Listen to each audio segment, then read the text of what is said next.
Happy Uh, Mother's Day, by the way, yes, yes. Happy here. Mother's Day as Well, all well. the mothers actually. We wouldn't be Absolutely, here without them, absolutely, literally and figuratively. absolutely. Great way to start the show, right? I'm I Jason know, right? Takhtadjian. This is the talk show. We are on episode 31, and we are with my good friend Love it. Arthur Chivichyan. How are you doing, man? I'm doing well, man. It's a Sunday, weather's out, sun's good. Or I should say sun's out, weather's good. I should say that. So It's I, okay. I'm It's happy. been a busy time for you, huh? Talk Oh to me. yeah. Oh yeah, Been running man. around. It has been, but I can't complain, man. Busy's good. Mhm. And part of me being busy is helping a lot of people, so it's good overall. So I'm always happy to be like that. That is No so problem. cool. I think have we met one? No, we've met twice before in person. Yeah, One time was right when like the pandemic started. You guys were in Vegas. I was able to do an interview with Gary one on Gary. one, and that was like just as I was graduating college. And then I met you randomly at Disneyland. You remember that Yeah, one time? yeah, yeah. We were going to like Space Mountain or something, and then all of a Heck sudden yeah. I'm like, wait a minute, that six That, foot that, massive man, I know that guy. I'm like, I know that guy. I'm like just staring at you. You're staring at me. I'm like, Jason, Arthur? Yeah, yeah. there you go. It's like what? Yeah. Hey, it's small world, man. No, literally at Yeah. Disneyland. Yeah. So No, so for talk sure, to me, man. man. Tell me about like kind of what the day-to-day like is like for you right now. I know you have a lot of things going on, whether it's teaching, the Elite Institute, what you do with Ayasan MMA. Yep. I want you to just take this opportunity to just talk about just, what's going on with you and what you're focusing on. Yeah, man, day to day is busy, but like I said, I can't complain. Because a lot of it is teaching, a lot of it is educating, a lot of it is working with, the next generation and the current generation of kids. That's what my passion is, and that's what pretty much, my daily process from morning to the time I close my eyes at night is working on how I could improve my program, how I started MMA, and most importantly, how I could pretty much help the next generation of kids because I think it's essential. I think we need to, kind of help them develop in multiple ways. If it's their personality, it's their social cues, it's their discipline, their confidence. So I literally, live and breathe that aspect of things. I'm constantly self-educating, constantly learning, constantly working on my businesses that are all centered around helping kids. So that's, my day to day, literally. So tell me about a little bit more about the Elite Institute, like kind of how Yeah. that all started, and also your drive to want to help people and especially kids, the next generation. Kind of where did that come from? Yeah, it's funny. I was talking to a college student who is a bit confused on what they want to do in life. And they wanted to kind of jump into a certain sector, and then they called me yesterday because I'm working with them and I'm coaching them pretty much. And he said, I don't think, that's my passion anymore. He's like, I just don't feel like I want to go to school to learn engineering and all that kinds of stuff. And I said, look, I'll be honest with you guys. When I was in, I went to CSUN for undergrad. I changed my major 4 times. I didn't know what I wanted to be as well. Yeah. And, I wanted to first be a doctor in sports medicine because I was in sports and I was fighting professionally already at the time. Then I wanted to be a lawyer in entertainment and sports field. And then I get, different ideas from different people. I see different people making a certain amount of money elsewhere, and things like that. I legitimately changed my major 4 times. And I told him, I said, look, there's nothing wrong with that because for me, that was the process of me identifying who I am and what I want to be. Eventually I found out that it's right next to me. Like it's literally the door next to me. It's helping people, right? But for some reason I had this weird inclination. I didn't, people would say, "Oh, you're just going to do the family business and things like that." They almost gave it like a negative connotation when in all reality, that's the biggest blessing in this world is because not only is it yes, my family business by running what my dad created 40 years ago, but it's the ability to single-handedly um, affect and help all these kids in the thousands, you know, by just being me, by being able to help people, whether it's in martial arts, confidence, and all that kind of stuff. So, because of that, and then working with my brother and seeing his path and being able to be the one who kind of helped him with all the roller coasters that come with pro sports or college sports and even high school sports, I figured, like this is a part of life where parents need help in. So so I created the Elite Institute to be able to help kids be elite. That was the initial aspect of things, to work with athletes and do this and do that, to help parents kind of navigate the path. It eventually became way more than that. It became youth development. It became something that I could help kids with some of their issues that they may have, or I could simply help kids reach their potential, whether it's in life, athletics, it's in art, whatever it may be, in college as well. So it's, that's how it all started. And like I said, I work on it on a daily basis. I wake up, the first thing, no BS, is that's in my mind. Like, how can I positively influence the next kid that I'm working with? And when I started the Institute, I created a curriculum. I wrote a curriculum, handwritten. I still have it. I'm going to frame it literally in the future, because I was a note taker. I wasn't the person who typed, things on laptops and things like that, because note taking, and I teach this to my kids when they read, it kind of stays ingrained into your brain a little bit. Not a little bit, a lot of it, a lot of it. For And sure. I created that curriculum, and I actually ended up working with the military. I ended up working with, different kind of like corporations. I work in, it just happened to be sometimes, you're just at the right place at the right time. And now part of my Elite Institute is an organization, or also a program called Monarch, and that's my newest thing, because that's something I worked from COVID to now. And the curriculum started off 17 pages. It's up to 150 to 160 pages right now. It's almost like it's self, improvement book in a sense. And I'm able to work with new cohorts of kids and help them in discipline, confidence, pretty much self-identification. And to track back, I told the kid, I said, look, I said, this is why you're here. We're going to create awareness of yourself, know thyself, Socrates. And we're going to figure out what your strengths and weaknesses, what your hobbies are, what you like, what you don't like. And then we're going to create a path for you. So I basically do that from 8 years old up to 21. And that's, like I said, it's what I wake up with and what I go back, go to bed with thinking about. That's really cool. I mean, tell me how important, your sports background and the family sports background is to that, how it lends it to that, to being able to, teach the next generation and help them, build their overall confidence, mentally, physically, emotionally, just with everything you've experienced and with everything that, your brother and your dad has experienced too. I love the question, Jason. Look, I'll be honest with you. Sports is the backbone of a lot of things I do. And of course, martial arts plays the biggest role in when I say sports, but generally speaking, sports, kids who are active in athletics and sports, look, 99% of them are not going to play college sports.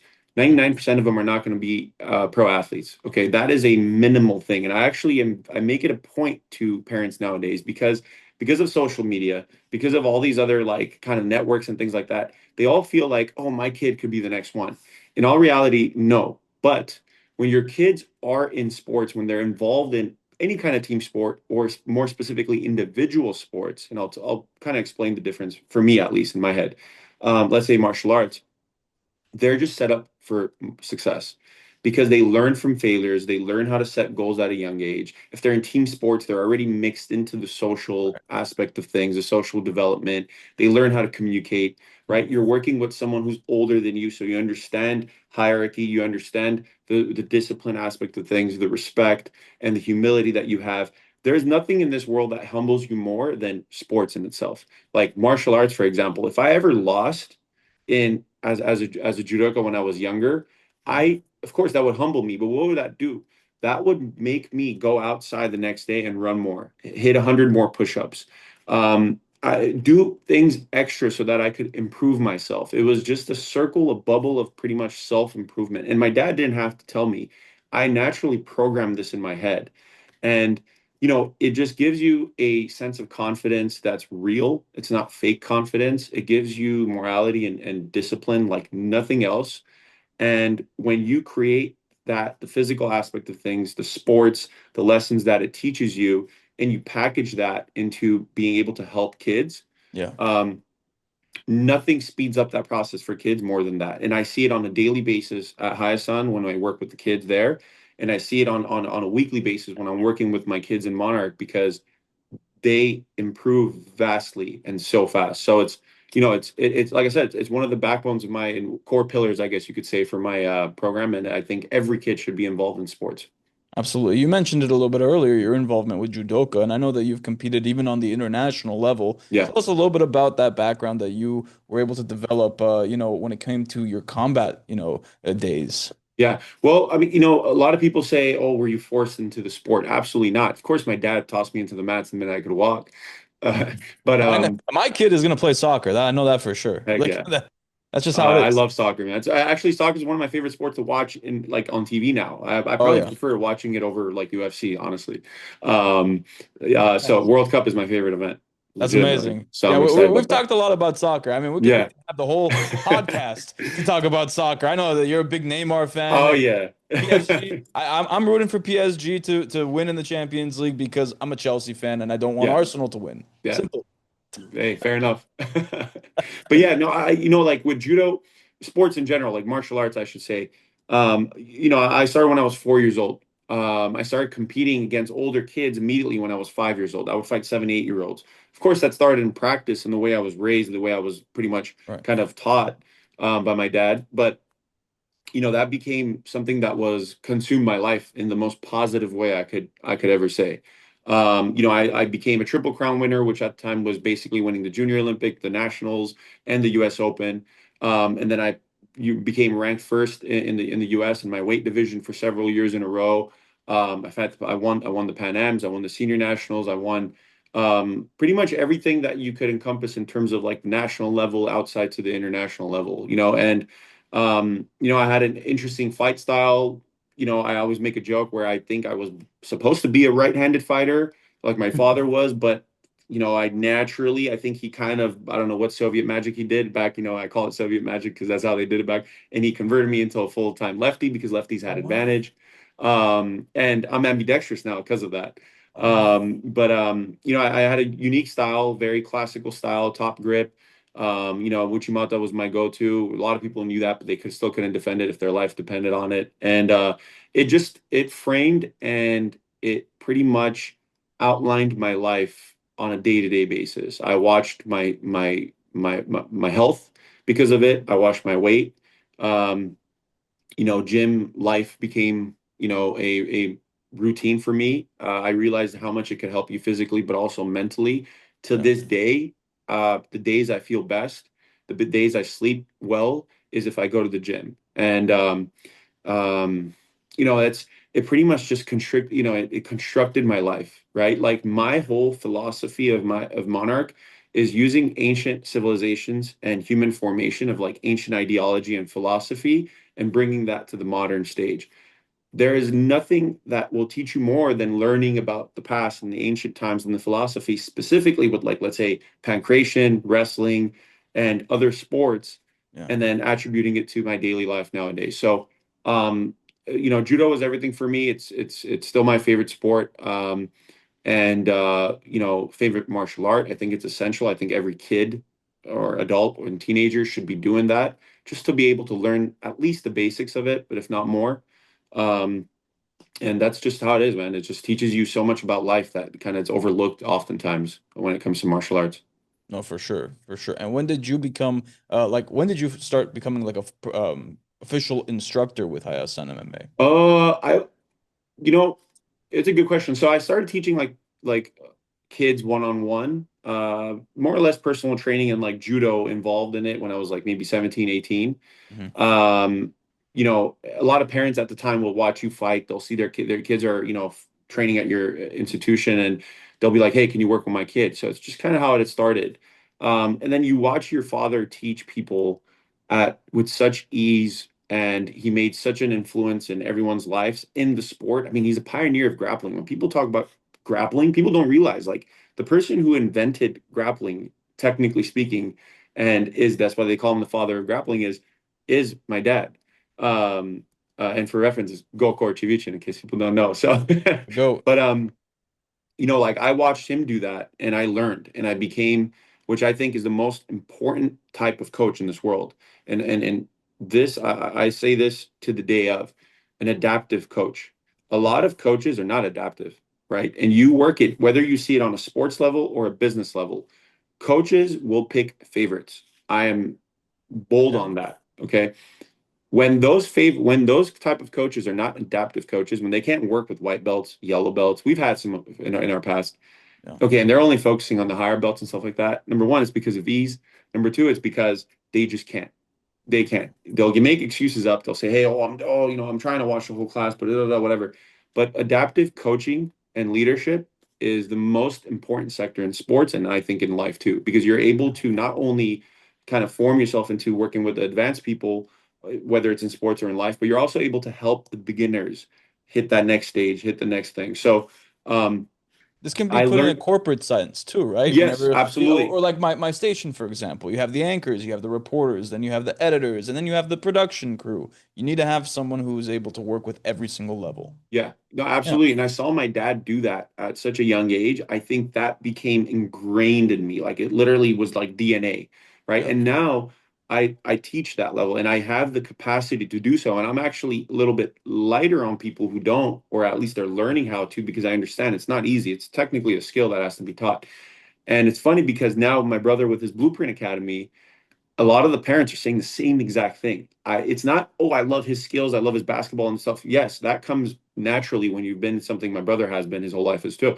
It's how he handles the kids, how he deals with kids, right? I Right. always tell coaches that I work with and I'm mentoring now for them to become the next coaches in my program. I work with kids like they're adults. I speak to them like they're adults because that's how they also earn their respect or earn your respect in that sense. Yeah. And I think my brother does a like fascinating job of that. And I think when I'm looking at it, I see him as an adaptive coach too. And that's why I think he's going to be successful in working with kids, how my dad was, and how I think I am pretty much. I have a really quick question that just Yeah. popped in my mind before I talk a little bit more about your brother, and it's about Yeah. your dad. And I wish I asked this question to Gary whenever I had him on the show, but I know at a young age you started in MMA, and your dad is literally a legend in the Mhm. sport. But I know you're his son. So I guess how much time did it take for you to realize, oh my God, that's who my dad is? It's funny because a lot of my friends would ask me the same question, like, bro, and the people who like kind of, I don't want to say worship because I don't know, some people might take that thing, but people who like saw my dad as a role model, they'll be like, bro, how does it feel like to be in the house with your dad? Like, wake up in the morning, he's like, oh, he's my dad. And it's funny because I think my dad did such a good job of making the separation of like father and coach that it naturally kind of like just made us appreciate both. Does that make sense? I don't know if that No, answers your it totally question. makes sense. My question is more so like I understand like where your dad's coming from. So you're Yeah. probably learning about your dad through other people, or like you go on YouTube one day and you see him fighting like a world-renowned champion and making him look like he's nothing, you know? Yeah, it's crazy because like people will share like Reddit posts about my dad and like this and this and that, and they're like, bro, I can't believe this is your dad. Like, things like that. You kind of see him as like a superhero in a sense, right? And he is. Like you go to these martial art events and everyone wants his, autograph and they want to take pictures with him. It's like, it's surreal. It's a cool experience, but um what's it called? It just kind of shows you like, hey, that's my dad. You're proud of it, and you become even more proud of it the older you get, in a sense. So, um, it's almost like a comic book superhero that just happens to be in your household. Mhm. And I appreciate everything he's done for me, and I know he is a legend in his right, and proud to be his son. Absolutely. That's awesome, man. I want to talk about, what your work and what you do with the Elite Institute, with Monarch, but also how that translates to what your brother has gone through as Mhm. far as his basketball career. And now he's taking a coaching role and doing what he's doing with Blueprint. Tell me about kind of how you have been essentially, your brother's keeper. You're the older brother Yeah. and you're looking for looking after your younger brother and making sure he's taken care of. How are you, taking what you're learning and helping him out and kind of vice versa too? Yeah. By the way, I mean, I knew this, but it hit me. It's also my dad's birthday today. No way. At the Yeah. time of recording, it's your father's birthday. Yeah. That's amazing. Wow. So you know what? Happy birthday, Gokor Chivichyan. Yeah. Thank you. Happy Thank you. birthday. I think honestly, I think he's 63, but he's going strong, man. He's still kicking Wow, butt at wow. the God gym. Yeah. bless. Allah just Yeah. funds. Thank Also, you, at the man. time of recording, it's Mother's Day, so happy Yeah. Mother's Day to everybody as well. I know It's Mother's Day at the time of this recording being posted will be past, but honestly, every day should be Mother's okay. Day, right? It absolutely is. Absolutely. No, your question kind of brings up the point. So I attribute starting Elite Institute, kind of how I mentioned in the past, to my brother because I realized there is a strong pathway for parents to be able to learn how to guide their kids into success. It doesn't always have to be sports, it could just be academics, it could be career, it could be Yeah. what my first job is as a kid. And I'll even go back even more. When I played basketball in high school, I went to Feria. I was a superior level athlete in multiple things. There were high schools that were trying to, when I was a kid, trying to tell my parents, hey, you got to bring your kid into Notre Dame High School, for example. At the time, their coach was someone who had like a crazy, what's the word I'm looking for? Like a branch to the NFL. And he asked my pops because Notre Dame also wanted me to play basketball there when I was a kid. I was like eighth, ninth grade. And he asked my pops, he said, this is a funny story. He gave me a ball and he said, toss it. And at the time, I started watching football, so I kind of knew the mechanics of it. I was never taught. I threw the ball, and he was just like, hold on. So he went back. And I remember he said 30 yards, toss it. And I tossed it. And he's just like, he threw the ball back, and he's like, hold on. He went 40 yards. He's like, toss it. And I just bulleted it through. He looked at my dad and he said, if you give me your kid for 4 years, I promise you he'll be one of the best rated quarterbacks in the NFL. And my dad just looked at him and he said, literally in his accent, he said, what is NFL? Like he's like, what the hell is that? So Oh my it gosh. it goes to show you like parents, they know more now, but they can't navigate it. More information doesn't mean good things. Mhm. Okay. That just means more confusion, more or less. And I see it across education and I see it in that kind of pipeline. I graduated high school, I averaged almost 30 points a game my senior year. I had a lot of Division two offers. I had a lot of different schools. I had a lot of JCs at the time. I had absolutely no clue about anything. I was lost. I was like, what does that mean? Mhm. What does an offer mean? Do I get paid? Do I go? Like, Right. and my parents didn't know either. So luckily I had sports, I had fighting to be my background. But when my brother grew up, I noticed his skill level was at a different level every age. He was fifth, sixth grade hitting three pointers already with ease. He wasn't where like the coaches were like, oh, he needs to get stronger so he could reach the rim. He was, dropping threes already at a young age. Mhm. Then he was in eighth grade and he was just dominating games. Then he went to Alamany, which was a big jump in skill level. And it took him a year or two to kind of, upgrade himself in a sense. But by the time he was a senior in high school, I was informed more. I stuck my nose into the right places. I was able to network. I was able to meet the right people. And most importantly, I was able to become my brother's manager, so to speak, where I could take his day to day. I'm talking build him into a robot, which he is, by the way. To this day, he's a robot, but I think that's part of the reason why he became so successful. Not because, oh, this is what I did for him. It's because he learned that routine is everything and consistency is what's going to make him into the athlete that he was. So I pretty much built him to day to day. I talked to people for him. I texted people for him. I communicated with coaches for him. But more importantly, I communicated with my brother. The ups, the downs, to stay neutral. What to do, what to eat. So that basically created a structure in my head where I figured I know parents need this, and most parents to this day, more than 95% of them, I could say, don't know what it really, really, really takes to reach that next level. So that's how I created my own, so to speak, blueprint for my brother. And that eventually, whenever I realized, hey, I'm really good with working with him mentally, a lot of people, they always say this, my family, like if anyone needs advice or they need help with something or they need input, I'm the first number they call. It could be a personality thing. It could be, just how I am, how I speak, or well, I don't know what it is. You might be But easy to talk to. That just yeah, might be it. yeah, and honestly, and I'm not patting my own self, but I say this to all my kids that I work with right now. Sometimes when I have my online courses with them, I open up something that's related to common sense. The other day I opened Global. and I want him to identify countries, and I want him to identify flags. Something that I did at such a young age, besides reading a lot of books, which by the way is overlooked, was I watched a lot of documentaries. I educated myself in all kinds of different topics. So that way when I sit, because I always was with older people. I enjoyed being with older people, but I wasn't an old soul, if that makes sense. Like, so Yeah. when I sit with someone who's 10 years older than me, I could conversate with them on every topic they talk about. Finance, I got you. Politics, I Mhm. know this. Countries, or you visited Italy, oh, I know this space, Yeah. things like that. Yeah. I do the same thing with my kids nowadays. So, and that's kind of how I kind of wanted to instruct my brother too, and I just tie it all in. I created my program, and I think he learned from that, along with my father, along from his ups and downs, along from all the great coaches and people that he had in his life.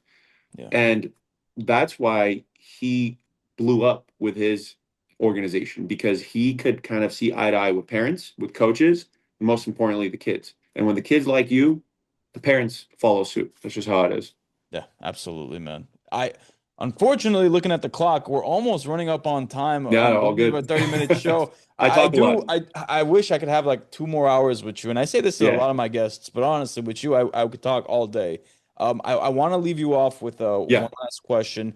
Just, we're approaching what the middle point of 2026. So Mhm. we're halfway through the year and we got, just a lot coming up when it comes to the world of sports and also for you personally when it comes to a lot of things in your business ventures and everything you're doing. So what's a goal, achievable goal that you have for the next year ahead for the next 12 months? I want to, there's a few things. One of them involves my brother. I want to make Monarch global, because this is a time of life and period where I think this current generation and the new generation of kids need the best mentorship they could have. The education system is not up to par. We're still stuck in the industrial era. Okay, very against a lot of the education system, and this is coming from someone who teaches at USC at the upper education. Um, Kids need what I'm doing. And I'm not saying this for business purposes. I'm saying this because I see it on a daily basis. Kids need the proper mentorship, the role models, and the education that someone like me provides, philosophically, sports, and everything, for them to be able to cope with what's going to happen in life in the future. Um, and I want to make that global. I want to make my curriculum out there. I want people to use my curriculum. I want to teach more coaches. I want to influence more people, not just here, but everywhere around the world. That's my goal. And that starts with what I'm doing right now by improving it day by day by day. Anyone that says, oh, that's not, that just means you're not. No. If I'm not improving my own business on a daily basis, if I'm not adding more criteria and more curriculum into my program that I know is helping kids, I'm not doing my due diligence. And that's just how I am. I'm a bit of a perfectionist, which is not the greatest thing ever. Now I'm teaching that to kids. Second thing I want to do is I want to start a mega performance center, along with my brother. I want me and my brother, I don't know, think of it as like an analogy of shoulder to shoulder. I want to watch his basketball crew while he watches my martial arts crew. And then I want to grab all the kids and put them upstairs in a classroom and teach them about life. I like that. So it's like, I'm trying to think of it like it's just bridging the gap, working Yeah, with my brother, being somewhere where they can work on their health, their wellness, their that education would be awesome. system. Yeah, and doing that. I got some other things in the works too. We'll talk about that in the future. I don't want to spill out too much Yeah, information, not a problem, man. but Not a problem. it'll expand everyone's knowledge about what I do with the kids. So that's the important thing. That's awesome, man. Arthur, it's always a pleasure to chat with you. It's even more of a pleasure to have you on the show. Thank you so much, and I look forward to chatting with you soon. Thank you, brother. Thank you, Jason. Happy Mother's Day to you, to your mother, Thank you. and have an amazing day. Likewise, All man. right, guys. Likewise. Good seeing Thank you you. always. Thank you.